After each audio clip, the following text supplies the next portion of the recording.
Rahim. Today's topic of discussion is obstetric MCQs. Start करते हैं obstetrical history and examination वाले chapter में से। Okay, primary gravida antenatal clinic पे आई है, उसके जो लास्ट LMP है वो 9 जनवरी पे है और आपने EDD कैलकुलेट करनी है। तो जो आपको LMP मिले उसमें आपने 7 ऐड करना है, 7 और 9 16 होते हैं, और 3 महीने पीछे चले जाओ या 9 महीने ऐड कर लो। मैं 3 महीने पीछे जाता हूँ, 7 और 9 16 हो जाते हैं, और फिर आपने क्या करना है, 9 महीने ऐड करने हैं या 3 महीने पीछे जाने हैं। तो दिसंबर, नवंबर, अक्टूबर। तो इसका जो EDD होगा वो कौन सा होगा?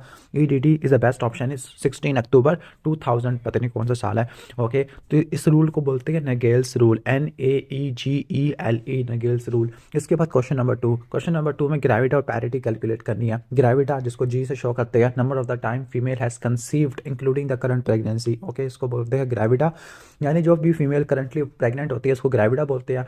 ओके, और जो पैरिटी होता है, number of the times pregnancy has crossed a period of viability, जो कि 24 वीक्स होता है। अभी 24 वीक्स काफ़ी इंपॉर्टेंट है, क्योंकि 24 वीक्स से पहले अगर ब्लीडिंग होती है तो उसको अर्ली प्रेगनेंसी ब्लीडिंग कहते हैं। और इसके 3 ही डिफरेंशियल्स बनते हैं, एक्टोपिक प्रेगनेंसी, मिसकैरेज, और आपका तीसरा क्या आ जाएगा, मोलर प्रेगनेंसी।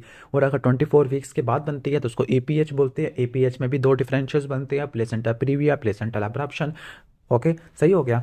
और अगर 24 हफ्तों से पहले अगर कहने का मतलब है प्रेगनेंसी लॉस होता है तो उसको बोलते हैं मिसकैरेज, और अगर इसके बाद होता है तो उसको बोलते हैं इंट्रा यूट्राइन डेथ। यानी जो वाइबिलिटी है ना 24 वीक्स की, काफ़ी ज़्यादा इंपॉर्टेंट होती है। ओके, तो यहाँ पे आपने ग्रेविटी और पैरिटी कैलकुलेट करना है। ओके, तो ग्रेविटी और पैरिटी कैसे कैलकुलेट करोगे? देखो, एक करंटली फीमेल आई है एंटीनेटल विजिट पर, नंबर 1, एक तो G1, एक तो यानी एक ग्रेविटी तो यहाँ से आ गया, इसके 2 मिसकैरेजेस हुए हैं 9th और 12th वीक पर। एक मेल बेबी को डिलीवर किया है जो कि अलाइव है। ओके, सही हो गया, और हेल्दी भी है। और इसने एक फीमेल बेबी को डिलीवर किया जो कि डेथ होगी ड्यू टू सेप्सिस। तो टोटल कितनी प्रेगनेंसी हुई? 5। तो ग्रेविटा क्या आ जाएगा? 5 आ जाएगा। अब parity, number of the times जो कि प्रेगनेंसी क्रॉस किया है वाइबिलिटी को। ओके, इसकी 2 क्रॉस नहीं की, दैट मीन्स मिस कैरेज हो जाएगा A2। और जो P कितना हो जाएगा? P इसका हो जाएगा, ओके, P कितना हो जाएगा? 2 हो जाएगा, क्योंकि 2 प्रेगनेंसी वाइबिलिटी को क्रॉस की है, 29 वीक वाली और 40 वाली। तो best option is G5P2A2। Okay, question number 3 पे चलते हैं। जो टर्म होता है, ये टर्म क्या होता है? टर्म जो होता है 37 से लेकर 41 वीक प्लस 6 डेज होता है, और जो पोस्ट टर्म होता है 42 वीक से ज़्यादा का होता है। नाइस गाइडलाइंस के मुताबिक जो प्रेगनेंसी डेट्स होती है अल्ट्रासाउंड से मालूम करेंगे, और अल्ट्रासाउंड में CRL देखते हैं। CRL कितने ड्यूरेशन तक देखते हैं? ओके, जो CRL होता है 10 से लेकर 13 हफ्तों पे देखते हैं। ओके, और जो हेड सर्कमफ्रेंस होता है 14 से लेकर 20 वीक्स पे देखते हैं। तो क्वेश्चन नंबर 4 का बेस्ट ऑप्शन होगा 10 to 13 वीक्स। ओके, जबकि 14 से लेकर 20 पे हम क्या देखते हैं? हेड सर्कमफ्रेंस देखते होते हैं। इसके बाद नेक्स्ट है कि एक फीमेल है जो कि स्मोकिंग कर रही है, तो इसके फीटस में कौन सी कॉम्प्लिकेशन नहीं होगी? स्मोकिंग कर रही है तो इंट्रा यूट्राइन ग्रोथ रिटार्डेशन होगी, IUGR होगा, लेकिन RDS वगैरह नहीं होगा इसकी वजह से। ठीक हो गया, IUGR हो जाएगा, मिस कैरेज हो गया, स्टिल बर्थ होगा, न्यू नेटल डेथ हो जाएगी। क्वेश्चन नंबर 6 पे आ जाती है। क्वेश्चन नंबर 6 है कि एक प्राइमरी ग्रेविडा है 12th वीक पे प्रेजेंट किया है, वो 30 सिगरेट्स पी रही है, स्मोकिंग है, तो कौन सी ऑब्स्टेट्रिक कॉम्प्लिकेशन नहीं होगी? जब भी आपसे किसी भी डिजीज़ की ऑब्स्टेट्रिक कॉम्प्लिकेशन पूछे तो आपने इसको 2 में डिवाइड करना है, मैटरनल और फीटल कॉम्प्लिकेशन। फीटल में क्या क्या याद रखना है? फीटल में कॉन्जेनिटल एब्नॉर्मैलिटीज़ हो सकती है, अगर ये उससे बच गया तो मिस कैरेज हो सकता है, अगर ये उससे बच गया तो IUD हो सकता है, अगर वो उससे बच गया तो स्टिल बर्थ हो सकती है, अगर वो उससे भी बच गया तो IUGR हो सकता है, लो बर्थ वेट हो सकता है, FGR हो सकता है। तो ये तो हो गया फीटल कॉम्प्लिकेशन। अब मैटरनल कॉम्प्लिकेशन वो आपने स्पेसिफिक याद रखनी है हर एक केस के अंदर। लाइक जो स्मोकिंग है, स्मोकिंग की वजह से क्या हो सकता है? स्मोकिंग की वजह से प्री टर्म लेबर हो सकता है, प्लेसेंटल अब्रप्शन हो सकता है। जब भी प्री टर्म लेबर आएगा तो साथ आपने प्री प्रोम को भी रखना है। ओके, ठीक हो गया। प्री प्रोम क्या होता है? Okay, clear. Pre pre term pre labour rupture of membrane, इसको बोलते हैं प्री प्रोम बोलते होते हैं। क्लियर, तो ये आ जाएगा। इसके अलावा प्लेसेंटा प्रीविया और अबॉर्शन भी हो सकते हैं, लेकिन कौन सा नहीं होगा? Pre eclampsia. ओके, ठीक हो गया। प्री एक्लेम्शिया रिलेटिवली कम होता है स्मोकिंग वाले में। इसके बाद है कि which of the following is teratogenic. तो जो टेराटोजेनिक है वो क्या होती है? अल्कोहल होती है, फीटल अल्कोहल सिंड्रोम करा देती है। क्वेश्चन नंबर 8 पे चलते हैं। क्वेश्चन नंबर 8 में है कि BMI देखो कितना ज़्यादा है, 38 है, यानी ये टाइप 2 ओबीज है। ओके, मॉर्बिड ओबीज में भी ग्रेड 2 वाली आ जाती है। तो इसकी वजह से, ओबेसिटी की वजह से कौन सी कॉम्प्लिकेशन नहीं होगी? ओबेसिटी की वजह से यस, डायबिटीज मेलाइटस तो काफ़ी कॉमन होती है, हाइपरटेंशन भी होता है, थ्रोम्बोएम्बोलिज्म भी देखने को मिलता है, लेकिन ट्विन प्रेगनेंसी का ताल्लुक ओबेसिटी से नहीं है। सही हो गया। ओके, ठीक, ओके, ऑलमोस्ट ये सारे आ जाएंगे। खासतौर पर पोस्ट नेटल डिप्रेशन, ये भी काफ़ी ज़्यादा कॉमन है। क्वेश्चन नंबर 9 पे चलते हैं। क्वेश्चन नंबर 9 में है कि एक प्राइमरी ग्रेविटा है, वो 12 वीक्स पे आई है, और लेकिन उसकी एज 43 ईयर है। तो अगर हम 43 वाली को 22 साल से कंपेयर करेंगे तो कौन सी रिस्क नहीं होगा 43 वाले में, यानी सारे रिस्क हो गया, सारी कॉम्प्लिकेशन होगी, कौन सा नहीं होगा। ओके, तो best option is okay structurally abnormal foetus. जो एलडी प्राइमरी ग्रेविटा होती है उसमें बहुत सारी ऑब्स्टेट्रिक कॉम्प्लिकेशन हो सकती है, like chromosomal abnormalities, GDM, preeclampsia, caesarean section, लेकिन स्ट्रक्चरली एबनॉर्मल फीटस नहीं होता। नेक्स्ट है कि एक फीमेल आई है 36 वीक्स पर, ओके सही हो गया, एंटीनेटल क्लिनिक पर, उसकी सिम्फिजियो फंडल हाइट 32 वीक्स है। और जब भी कोई आपकी गिवन जेस्टेशनल एज दी हो इससे +2 या -2 करना है, लाइक अगर 36 है तो 34 से लेकर 38 तक होनी चाहिए सिम्फिजियो फंडल हाइट, तो कौन सा काज नहीं होगा। ओके ठीक हो गया। तो जो फाइब्राइड है, फाइब्राइड की वजह से जो सिम्फिजियो फंडल हाइट ज़्यादा होती है ना कि कम होती है। ओके, बाकी सारे काज हो सकते हैं लाइक आईओजीआर, प्रीप्रोमा, ट्रांसवर्स लाई है। ओके, इंगेजमेंट कब कहेगी, जब हेड लेस देन 2/5 पाल्पेबल होगा, सही हो गया। तो बेस्ट ऑप्शन इज 11 का ओके डेल्टा होगा। इंगेजमेंट का मतलब है कि जो बाईपैराइटल डायमीटर है फीटस का वो पेल्विक ब्रिम से क्रॉस कर गया है। ओके, पेल्विक ब्रिम से क्रॉस करना डेट मीन्स को बोलते हैं इंगेजमेंट बोलते होते हैं। ओके सही हो गया। और जब आप एब्डोमेन से पाल्पेट करोगे तो अगर आपको हेड 2/5 से कम पाल्पेबल हो डेट मीन्स कि क्या है, ओके वो चला गया है। अगर 2/5 से ज़्यादा पाल्पेबल हो रहा है डेट मीन्स वो इंगेज नहीं हुआ, पेल्विक ब्रिम में नहीं गया। डिजिटल एग्जामिनेशन ओके जो कि 35 वीक्स पे करते होते हैं प्रेग्नेंट फीमेल में, तो उसकी क्या इंडिकेशन होती है। ओके, तो डिजिटल एग्जामिनेशन की क्या होती है, इन केस ऑफ इक्लेम्शिया जहाँ पे इंडक्शन का आपने प्लान करना होता है। ओके, नॉर्मली जो डिजिटल एग्जामिनेशन है प्रेगनेंसी में हम इंडिकेट नहीं करते, खासतौर पर प्लेसेंटा प्रीविया में तो एक एब्सोल्यूट कॉन्ट्रा इंडिकेटेड होता है, सही हो गया। ओके सही हो गया। और कोई भी अगर अनडायग्नोस वजाइनल ब्लीडिंग है उसमें भी हम कॉन्ट्राइंडिकेटेड होता है, क्योंकि इसकी वजह से क्या होता है, हैमरेज वगैरह हो जाएगा। Okay, pre term pre labour rupture membrane इसमें भी आप नहीं करते होते, क्योंकि इसमें इन्फेक्शन हो जाएगा, कोरियम निनाइटिस हो जाएगा, सही हो गया। तो जब भी लेकिन जब भी इक्लेम्शिया आए तो इसमें आपने इंडक्शन ऑफ लेबर कराना है ना, तो इसमें आपने क्या करना होता है, डिजिटल एग्जामिनेशन करना होता है, बिशप स्कोर आपने कैलकुलेट करना होता है। अब बिशप स्कोर में 5 चीज़ें होती है, डायलेटेशन, लेंथनिंग, कंसिस्टेंसी, पोजीशन और स्टेशन। क्वेश्चन नंबर 13 पर चलते हैं। क्वेश्चन नंबर 13 है कि ओके 32 वीक्स आप देखो सिम्फिजियो फंडल हाइट ज़्यादा हुई हुई है और उसको अपनी डेट्स के बारे में कंफर्मेशन है, तो कौन सा मोस्ट प्रोबेबल काज होगा। तो multiple pregnancies are most common cause, large for gestational age, uterus is large for gestational age, LGA बोलते हैं। तो मल्टीपल प्रेगनेंसी की वजह से हो सकता है, फाइब्राइड की वजह से हो सकता है, मैक्रोसोमिया की वजह से हो सकता है, पॉलीहाइड्रोमनियास की वजह से हो सकता है, या डेट्स मिस्टेकन है उसकी वजह से हो सकता है, सही हो गया, क्लियर। तो ऑलमोस्ट ये हो जाएगा। यहाँ पे एक ड्रग है इंडोमेथासिन। इंडोमेथासिन क्या कराती है, यूरिन की प्रोडक्शन को कम करती है, ओलिगोहाइड्रोमनियास कराती है। Average weight gain at the end of normal pregnancy, तो ये फैक्चुअल क्वेश्चन है, तकरीबन 12.5 होता है, 11 to 13 मैंने सुना है, लेकिन 12.5 भी होता है। ओके, अब इसका BMI देखो 36 से काफ़ी ज़्यादा है, तो BMI की वजह से कौन सी इंट्रा पार्टनर फीटल कॉम्प्लिकेशन हो सकती है। ओके ठीक हो गया। अब मदर काफ़ी ज़्यादा ओबीज है तो इसमें शोल्डर डिस्टोशिया काफ़ी कॉमन है, ओबीज फीमेल में होता है, ओबीज में होता है, मैक्रोसोमिक बेबी में होता है, GDM वाले पेशेंट्स में होता है, ऑब्स्ट्रक्टेड लेबर में आपको देखने को मिलता होता है। बाकी सारी कॉम्प्लिकेशन एंटीनेटल पीरियड में होती है, इंट्रानेटल नहीं होती। इंट्रानेटल मतलब during the time of birth, okay labour के दौरान। ओके, तो इसके बाद है कि 16 वीक ऑफ जेस्टेशन है, एक्सरसाइज के बारे में पूछ रही है, तो इसके लिए टारगेट हार्ट जोन कितना होना चाहिए। ओके ठीक हो गया, RCOG, royal college of obstetrician and gynaecology.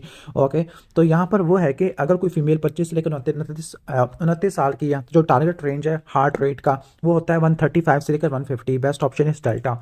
Okay, इसके बाद क्वेश्चन नंबर 17 है, WHO के मुताबिक जो ब्रेस्ट फीडिंग होती है आपने कब स्टार्ट करनी होती है, 1 hour after the birth. Okay, या within 1 hour of birth. Question number 8 है, क्वेश्चन नंबर 8 है कि हम आ जाते हैं 18 पे आ जाते हैं। ओके, एक booking visit while taking the history of different pregnant women, तो कौन सी ऑब्स्टेट्रिकल कॉम्प्लिकेशन के रिस्क पे है, कौन सी हाई रिस्क कैटेगरी से बिलोंग करती है। ओके, ऐसी फीमेल ग्रेविडा 3 पैरा 2 जो कि एंटी एपिलेप्टिक ड्रग्स ले रही है, ठीक हो गया, ये सबसे ज़्यादा हाई रिस्क पे है, क्योंकि ये ड्रग्स होती है टीराटोजेनिक होती है, cardiac defect, facial defect, neural tube defect करा देती होती है, क्लियर। इसके बाद है कि 14 following investigation should be performed in each antenatal visit, तो हर एंटीनेटल विजिट पे कौन सी इन्वेस्टिगेशन परफॉर्म करनी चाहिए। Best option is urine analysis करनी चाहिए, ठीक हो गया, क्योंकि इससे आपको प्रोटीन यूरिया पता लगेगा कि प्रीक्लैम्शिया है या नहीं, ग्लूकोज का पता लगेगा कि GDM है या नहीं, नाइट्राइड्स का पता लगेगा कि UTI है या नहीं। तो proteinuria for preeclampsia, glucose for GDM and the nitrites for UTI। इसके बाद है क्वेश्चन नंबर 20। क्वेश्चन नंबर 20 में है कि ओके एक प्राइमरी ग्रेविडा बुकिंग विजिट के लिए आई है, सारी इन्वेस्टिगेशन परफॉर्म कराएगी एक्सेप्ट फॉर, तो कौन सी इन्वेस्टिगेशन नहीं कराते होते। ओके ठीक है, HB इलेक्ट्रोफोरेसिस ये डन नहीं करते होते। ओके, या उन फीमेल्स में करेगा जिनमें आपको पॉजिटिव या फैमिली हिस्ट्री मिलेगी थैलासीमिया की, उसमें करते होते हैं। बाकी सारी ब्लड ग्रुपिंग, मेन स्ट्रीम सब कुछ कराते होते हैं बुकिंग विजिट पर। ओके, इसके बाद है कि recent guidelines of public health England है।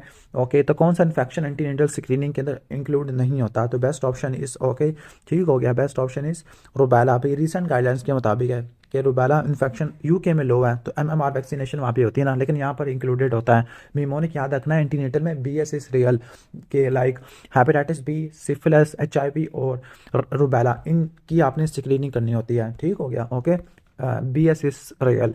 ओके, अगर कोई प्राइमरी ग्रेविटा जिसमें हेपेटाइटिस सरफेस एंटीजन पॉजिटिव है, तो chances of transmission to the baby, तो ये कितने होते हैं, 90% तक ट्रांसमिशन होते हैं। पेरीनेटल ट्रांसमिशन काफ़ी ज़्यादा होती है।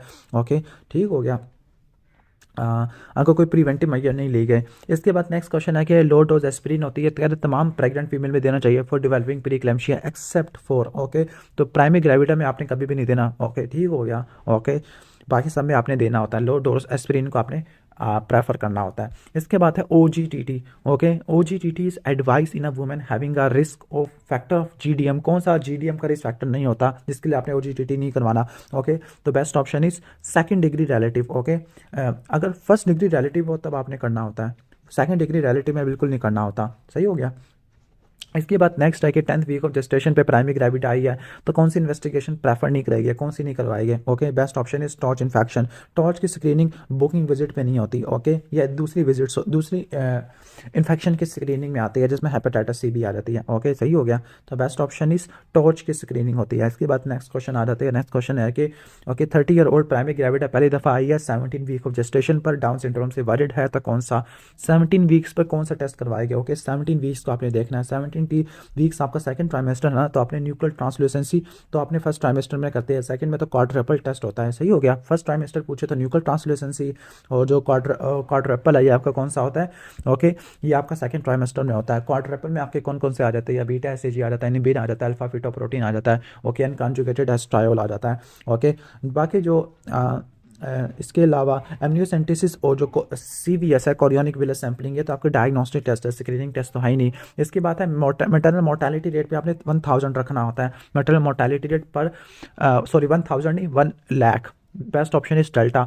Major cause of maternal mortality in developing countries, तो अभी भी हैमरेज होता है। ओके, ठीक हो गया।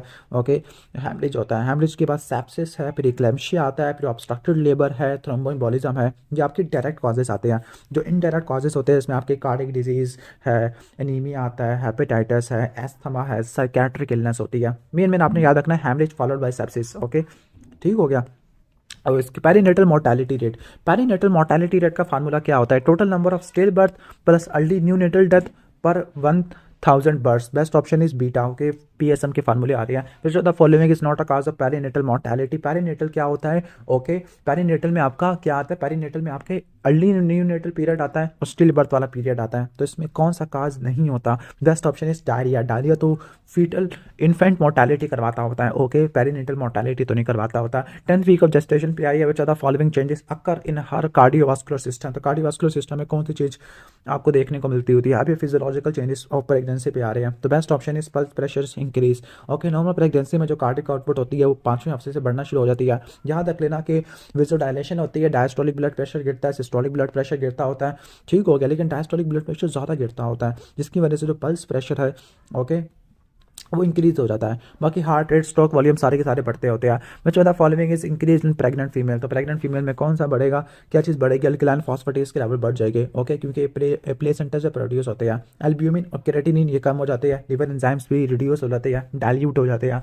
ओके, ठीक हो गया। अब कहते हैं कि प्रेगनेंसी में सारे के सारे कोआगुलेशन फैक्टर, कहने का मतलब है बढ़ जाते होते हैं, लेकिन कौन सा डिक्रीज होगा। जो प्रो कोआगुलेंट होते हैं वो बढ़ जाते हैं, एंटी कोआगुलेंट कम हो जाते हैं। तो जो प्रो कोआगुलेंट होता है यहाँ पर एंटी कोआगुलेंट है वो प्रोटीन S है, यानी प्रेगनेंसी हाइपर कोआगुलेबल स्टेट है। फिब्रिनोजन बढ़ेगा, बाकी सब चीज़ें बढ़ेगी। Anti coagulant like protein C, protein S कम हो जाएगी, लेकिन याद रख लेना जो फैक्टर 11 और फैक्टर 13 ये कम हो जाते हैं। ओके, D टाइमर प्रेगनेंसी में भी बढ़ जाता होता है।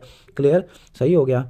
फैक्टर बाकी सारे क्लॉटिंग फैक्टर भी बढ़ जाते होते हैं, लेकिन प्रोटीन सी प्रोटीन एस कम हो जाता है। ओके, रिस्पायरेटरी सिस्टम के ऊपर क्या फिजियोलॉजिकल चेंज आएगा, तो रिस्पायरेटरी सिस्टम के ऊपर आपने याद रख लेना है, जो वेंटिलेशन बढ़ जाती होती है। ओके, जो रिस्पायरेशन रेट है वो तो अनचेंज रहेगा, लेकिन वेंटिलेशन बढ़ जाती है, क्योंकि जो प्रोजेस्टेरोन है वो क्या करता है, रिस्पायरेटरी सेंटर को CO2 के लिए सेंसिटाइज कर देता है, जिसकी वजह से डेप्थ ऑफ वेंटिलेशन बढ़ेगी।